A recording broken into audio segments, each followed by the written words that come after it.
Hello সবাই, কেমন আছো? আজকে তোমাদের সঙ্গে শেয়ার করবো আলু বেগুন দিয়ে ইলিশ মাছের পাতলা ঝোল, খুবই সহজভাবে। তো দেখতে থাকো। তারপরে ইলিশ মাছগুলোকে ভেজে নিচ্ছিলাম। হালকা করে ভাজতে হবে, কিন্তু বেশি কড়া করে ভাজলে ইলিশ মাছের কোনো স্বাদ থাকে না।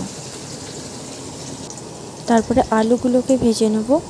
আলুগুলোকেও বেশি কড়া না, তবুও মিডিয়াম এতে ভেজে নেব। ভেজে নেওয়ার পর উঠিয়ে নেব থালাতে। তারপরে বেগুনগুলোকেও ভেজে নেব। বেগুনগুলোকেও হালকা এরকম লম্বা করে কেটে হালকা ভেজে উঠিয়ে নেব।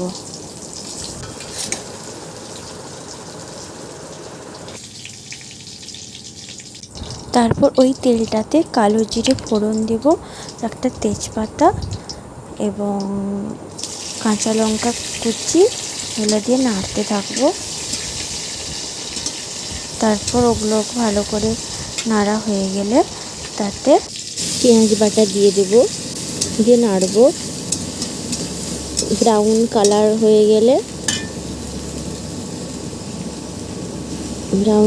হয়ে গেলে পেঁয়াজটা একটু ভাজা ভাজা মতো হয়ে গেলে তাতে যে আমি আগে থেকে জিরা এবং কাঁচা লঙ্কা বাটা রেখেছিলাম তাতে নুন দিয়ে ওটা দিয়ে দেব। তারপর নাড়বো। তারপর একটু লঙ্কা গুঁড়া, একটু হলুদ গুঁড়া, ওটাতে জল দিয়ে ভালো করে মিক্সড করে ওটা দিয়ে দেব। একটু নেড়ে নেব। তারপর ওই ভেজে রাখা আলু বেগুনগুলো দিয়ে দেবো, দিয়ে মশলাটা দিয়ে ভালো করে কষাতে থাকবো।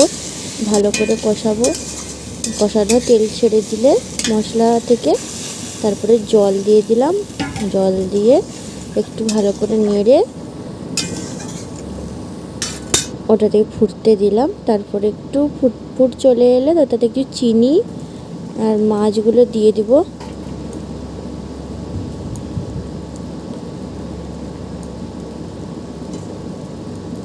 এই রান্নাটা ঘরে ট্রাই করে দেখবেন, খুব ভালো লাগে খেতে।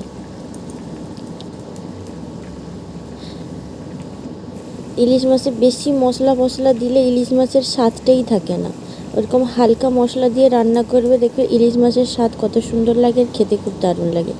এর আগেকার দিনে মা খুঁড়িরা উনুনকে দিত, আগে দিলে নাকি তরকারির টেস্ট বাড়তো, সেই জন্য আমিও দিলাম। আমার রান্না হয়ে গেছে, এবার ঢেলে নিব কড়াই থেকে।